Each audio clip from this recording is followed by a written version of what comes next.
There we go. What's happening, y'all? I am back in Lillydale Park here in St. Paul.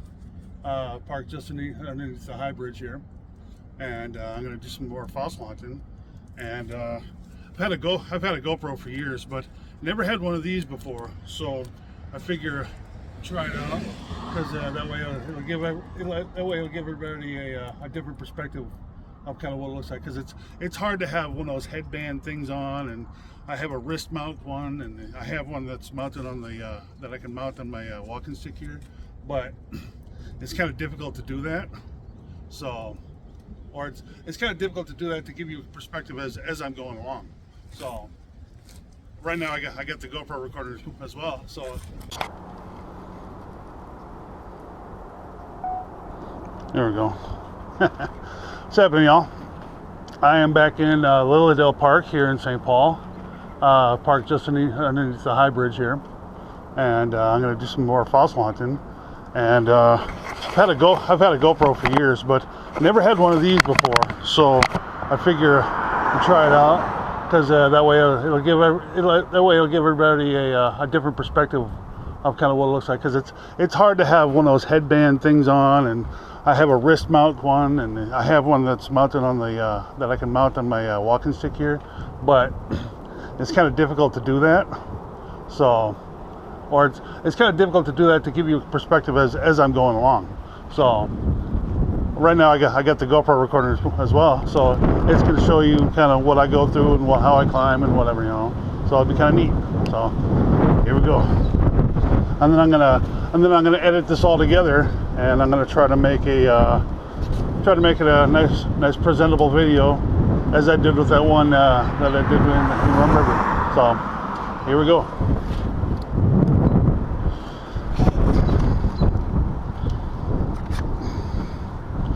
I'll give you all a little behind the scenes thing here. Okay, set up the map thing and hit record.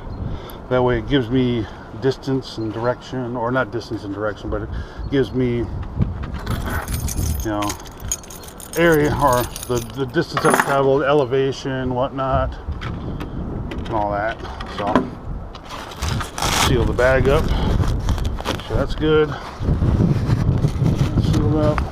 Okay, I think we're good.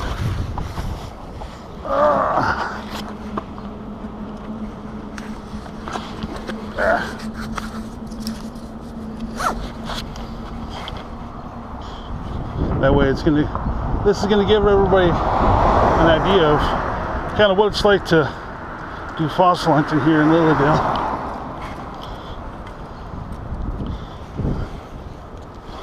I mean, it's not the hardest thing in the world to do, but it's definitely challenging. And it's definitely definitely a good workout. It's absolutely a good workout. So, alright, here we go. I think I'll head up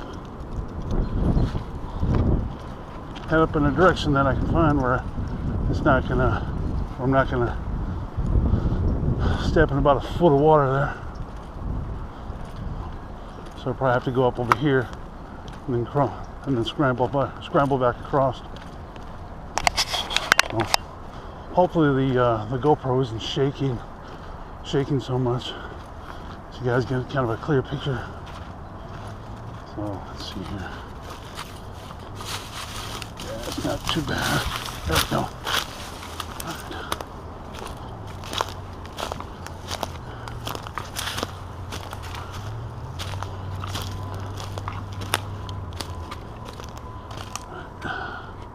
And the stuff we're looking for,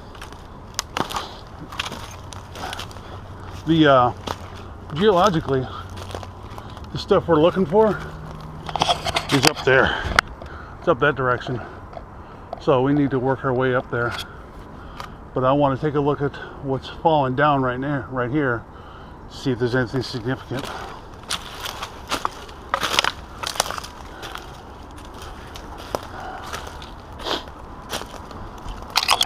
And then I'll tell you right off the bat, or I'll say this in the beginning, forgive the heavy breathing, because I'm pretty sure the breathing is going to get annoying. But since you're watching this, you'll get an idea of the terrain.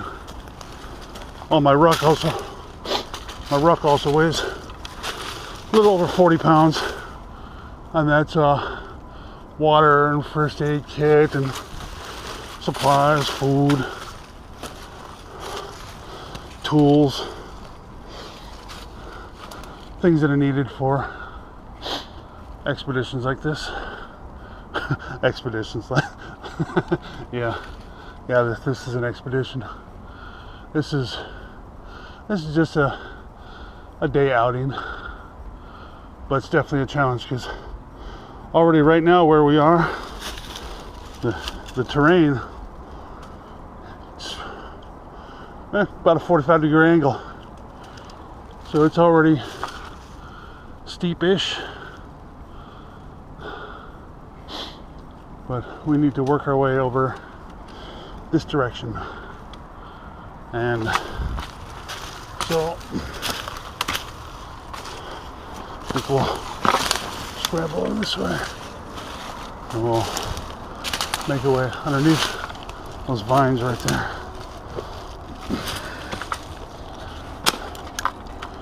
Again, I'll say hopefully hopefully GoPro isn't shaking so much, so it gives everybody a pretty clear picture. Because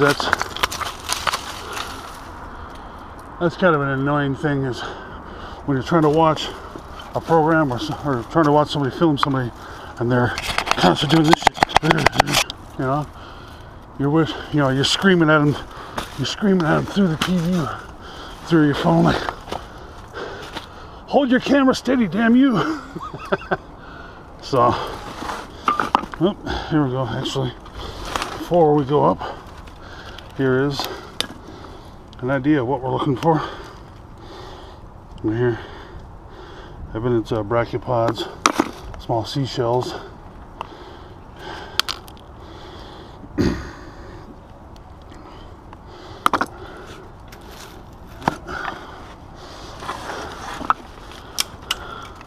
Essentially what you do is, let's say you're walking along, or climbing along in this case, and you find something really neat. You go, whoa, here's this bone, or here's this shell, or here's this whatever, you know. What you want to do is you want to try to trace the source. And tracing the source is pretty easy. Follow gravity. You know, just like water, when things fall, things tend to take the path of least resistance. So when things fall, they fall from up above, and then they roll down. So what you're doing is you climb up higher, try to find the source. You pay attention to the color of the stone, or the matrix in this case, and then you find there's a little brachiopod right there. See how it's kind of, I don't know if the camera's picking up how it's sparkling like that. Essentially what happens is, when things are fossilized, they're quickly covered up in sediment, mud, ash, you know, whatever happens to be there. And the organic material over time is replaced by the minerals in the water that happen to be there, whether it's calcium or, you know, sulfides or uranium, you know, dissolved minerals. And then those minerals will essentially take the shape of whatever it is being fossilized, and then you get fossils like these little brachiopods all over here. You notice that the stone here is gray. There's a specific name for that, at least in this area. It's called the Decorah Shale, and the shale in this case is made up of mudstone, or made up of mud. So this portion of Minnesota, all the way halfway across Wisconsin, and then stretching all the way over to the other side of Colorado, and then all the way down through the Gulf of Mexico, was part of an inland seaway.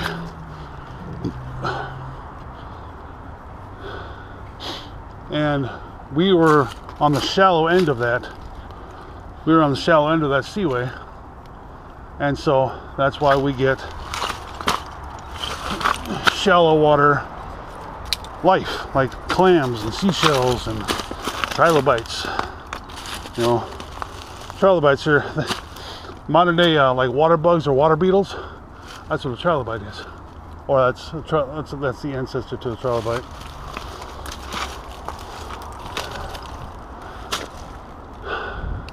And I don't think we're going to get up above that right here.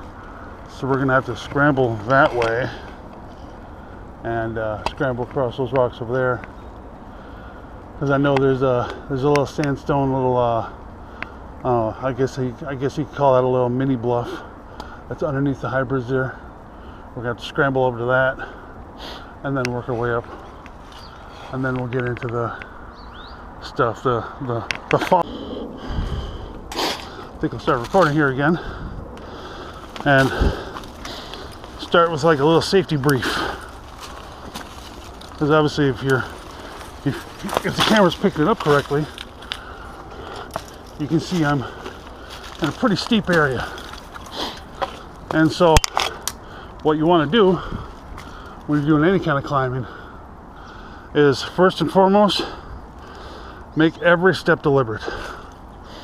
You know, you don't want to hurry through, because the one step you take could slip out from underneath you and send you sliding all the way down that way, hitting trees and grinding across the rocks and smacking your head, all that. So first and foremost, every step is deliberate. 2 is have a good idea of what you're doing. Wear sturdy footwear. Ideally, what you should do is let somebody know where you're going, but that can get, I don't know, bothersome at times, since I go out pretty regularly, and so it would get a little bothersome to let people know every single time I go, hey, I'm going out. And when you do let people know where you're going, you let them know, hey, I'm going here. I'm gonna be leaving at this time. I expect to be back around this time. Yada yada yada. You know, I mean, you can go a little overboard with that. So now, when I do interstate travel, like if I'm going out to the Badlands, or if I'm, you know, going down to Florida, or, you know, fossil hunting in, say, in Alabama, you know, obviously I'm letting people know, hey, I'm going out, I'm here, you know, I expect to be back at this time, you know. Also, it does come in handy to have you can get yourself any number of GPS locators and little beacon things. I have what's called a Garmin InReach, which plots my position.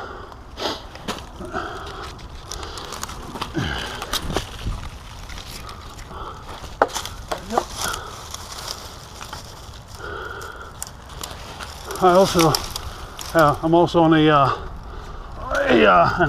application called, I think it's Life Circle or Circle Life.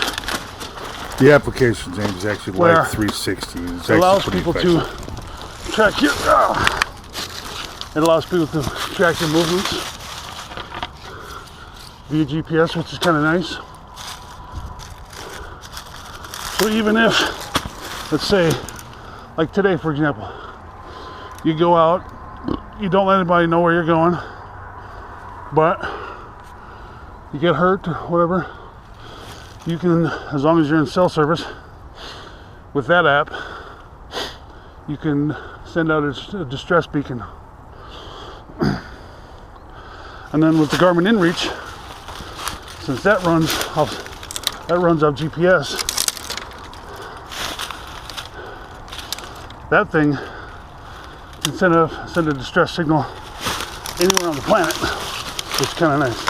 And also, if you link it to your cell phone,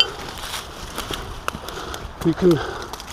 I have the medium package, which means I can send and receive up to 20 or 40 text messages directly through my phone. So it will transfer the signal, or it will transfer the message from my cell phone, convert it into a satellite signal, bounce it up to a satellite,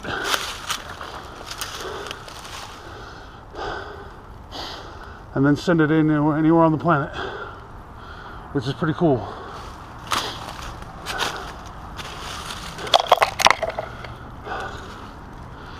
Yeah, I think we need to.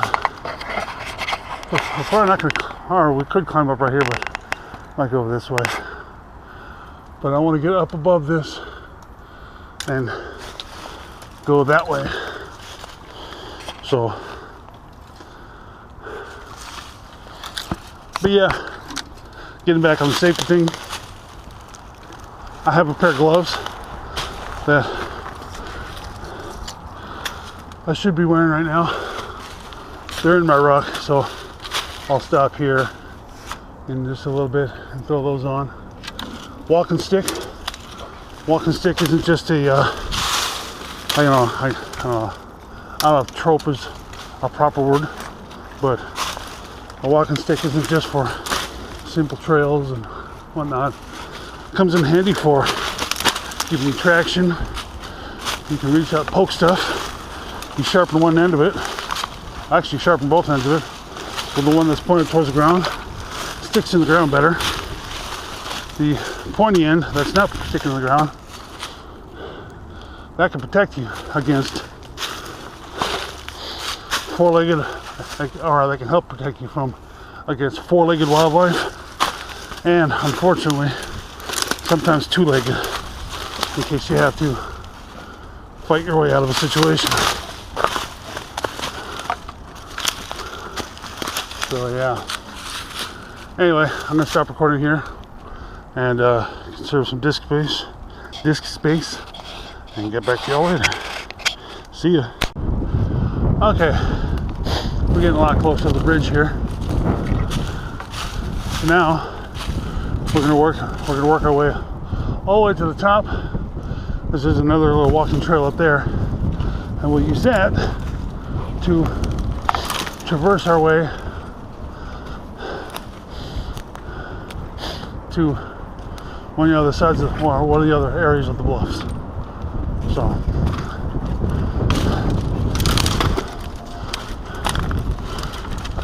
there's always some pretty awesome graffiti down here. I swear to God, there are some seriously talented artists that do their work down here. When I cool line lives. When I get my Mazda up and running on the inside of the top of it, open sideways, I want to try to see if I can find one of these guys and commission them to do like a little piece inside the topper, multiple colors, and I'm not sure what I'll have it say, but I think that'd be pretty wicked. And then do a clear coat over top of that, so it stays nice and permanent, nice and shiny, nice and glossy. You know, I think that'd be pretty cool.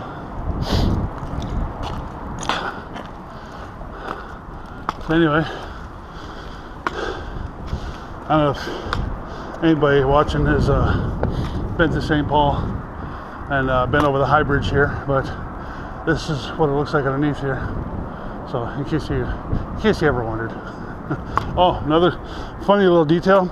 I found this a couple years ago, but this concrete pillar right here, on the front side facing the road, you can't see it, but on the back side here, some climber added little climbing holes, you know, for like a climbing wall, climbing holes all the way to the top. It's really cool. Somebody really took their time. So some free climber did that, and so people can come here and practice climbing, which is, I think, is pretty cool. I'm definitely not strong enough to do that. I just thought that was a pretty cool little detail. But anyway,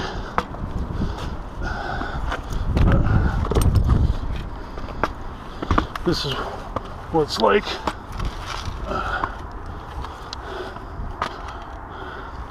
Climbing around underneath the high bridge here. I gotta crouch down underneath this pipe here. I got a ruck in my back, so I can get underneath it. There we go. But yeah, right up here. Yep, here we go. Right up here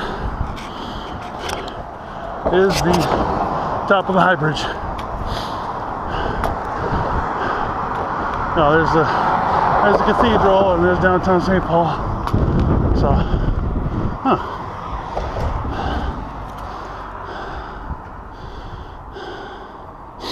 wonder if it works. You never know what you're gonna find around here. I've found tools. There we go. So, here I am, as the GoPro will show. I'm on the path that's up above Lillydale Park. If I keep going this way for about a mile or so, you get to a place called Cherokee Park, and there's benches, there's a playground, whatnot. But underneath that, down the bluffs, that's where I do a lot of my fossil hunting. So I figured take y'all along and show y'all what's up. So here we go. Okay, here's what I'm talking about. Got a whole bunch of bryozoan here. Nice little crinoid stem. Come over here. Hash plate of bryozoan here. Well, these little rings here. Well, there's little seashells here. Those are little brachiopods, but these little rings here, those are crinoid stem segments. Crinoid is what I was talking about earlier, was related to the modern day sea lily, but it literally has a spine. It's kind of neat. But anyway, when it dies and falls apart, it falls apart into hundreds of these little rings. So if you have a big field of them, there's literally millions upon millions of them, millions of these things all over the place, which is kind of cool. But this is what's referred to as a hash plate. Hash plate is essentially, it's a big old mishmash of all kinds of stuff. Bryozoan and crinoid and brachiopod, all kinds of various sea life. But this is the stuff I'm looking for. It's right here, and it's all coming out of the bluffs. You notice the color of the rock here, gray. There's a nice little brachiopod right there. That's kind of cool. But you notice the color of the stone, which is a gray to a little yellowish tinge to it. And that is that Decorah shale that I've been talking about, which essentially was mud and ash that over time, layer upon layer upon layer, became compacted and dried and turned into stone and locked all this stuff into it. Here's something I found last year that I had never found before. Wasn't sure what it was. That right there. I don't know if you can make out that there's a pattern in it, but that's another form of sea life. Essentially, it was a sponge that grew on rocks. So that's kind of cool. But yeah, so I'm going to continue looking through this stuff, and anything really cool, I get a picture of it, and maybe we'll be throwing it in our rock. There we go. There we go. Use my walking stick as a selfie stick. Give you a better advantage or a better view of where I'm sitting. There's a fence here, about halfway up the hill or so. There's a path that I took. Goes back this way. The truck is parked way back that way.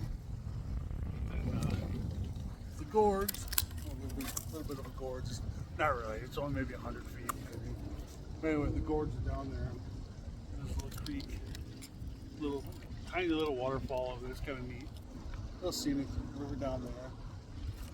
But yeah, here's where I am. Just kind of sitting here chilling. Taking a break, drinking some water. As per my rule, there are golf balls everywhere, all the time, always. Halfway up this hill, fucking golf ball. Hey everybody, so it's the next day, and figured I'd show you guys my finds. I didn't find anything really super duper significant, but a couple of neat little additions to the collection. This is a neat little hash plate here. Hold it up to the camera here.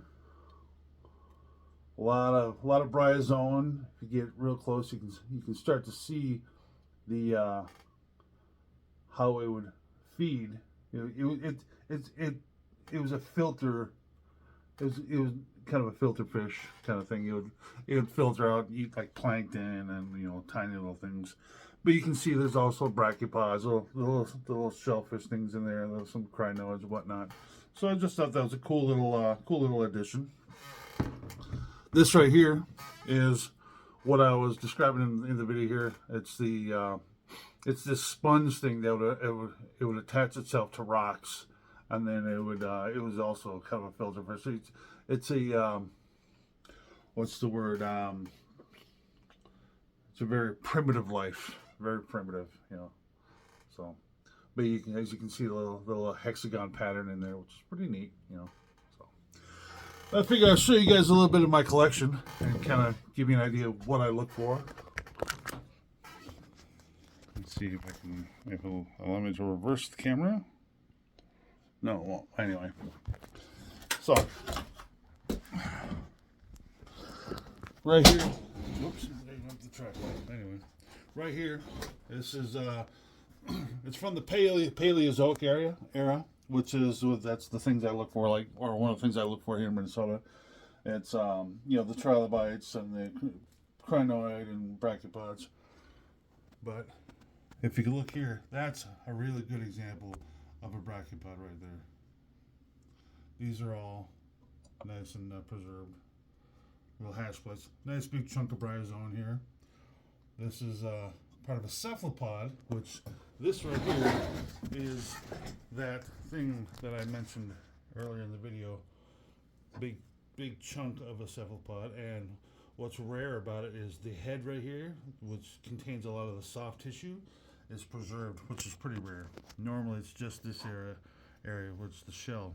But so as you can see, you can see the inside of its head, like part of its spine, which is pretty neat. So, but yeah, here's usually what you would find for cephalopods is you find the impression of the shell in a couple different places, but you normally don't find the head, so it's pretty neat. This guy right here, that is he was dead. I found him down in Florida.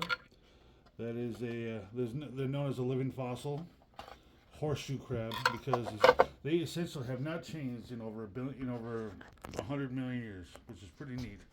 So as soon as I found him, I dried him out real good and preserved, and now he's part of the fossils.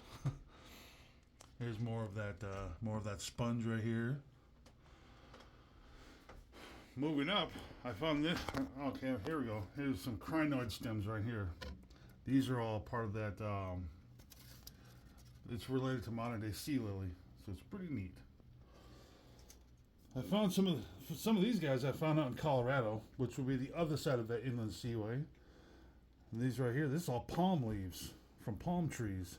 You get leaves from plants, so that was part of the shoreline. We found this, and we were absolutely baffled as to what it could be. What, some kind of animal, some kind of new life, some sort of new life form, whatever. We were baffled until I went to Florida a couple years later, and that's when I noticed this little shape right here. And so I grabbed a palm leaf from down there, and there's that shape. So that is a fossilized palm tree leaf, which I thought that was pretty neat. Here's some of the things I found down in Florida. Well, actually, this would be Alabama. This is from the Carboniferous age. That's the bark from a tree right there. A few things here. This is megalodon teeth and dolphin teeth, all kinds of things from the Peace River. This is probably the best thing I found down there, and that is part of a tooth from a mastodon, which is very closely related to a woolly mammoth. So I thought that was pretty damn cool. You got this is some things, these things I found in the Peace River down there. This is fossilized sand dollars. This right here is what's called dugong bone, or bone from or dugong rib. It's related to the modern day manatee, which is pretty cool. But yeah, this is, and then here's some of my more significant pieces. You got more of the tree bark here. You got a really big chunk. I don't know if the camera's gonna pick it up here. A really big chunk of a cephalopod right here. That's the reverse impression right there. This right here, that's a rarity here in Minnesota. That's the impression of a trilobite. That is, and I believe it's known as the Minnesota state fossil. It's the trilobite, which is kind of cool. And then I went over to Wisconsin, did some fossil hunting over there, and I found my very first actual trilobites. If you look in here, and you can see tiny little trilobites, little guys in there. So I thought that was pretty cool. More hash plate over here. As you can see, big chunks of bryozoan. You know, some crinoid stems, crinoid segments. You know, the little rings here. Nice big chunks of bryozoan. Actually, this right here, this is my biggest piece of unbroken continuous bryozoan. So it gives you a better idea of what the bryozoan looked like when it was alive. So I thought that was pretty cool. So I grabbed that. More brachipod in there. So that is some of the things I look for when I do my fossil hunting. I'm also a big rock hounder, so I like finding rocks and, you know, different things. Some of the other things you'll find here in Minnesota is you'll actually find coral. So this is actually sea coral, you know, from the seabed. And this right here is kind of a neat little example of layer upon layer upon layer upon layer upon layer upon layer. This right here probably represents close to 1,000 years right there. So it's pretty neat. So anyway, thank you all for watching, and I'm if you hadn't noticed, I'm not the best at narration, so I'm getting better.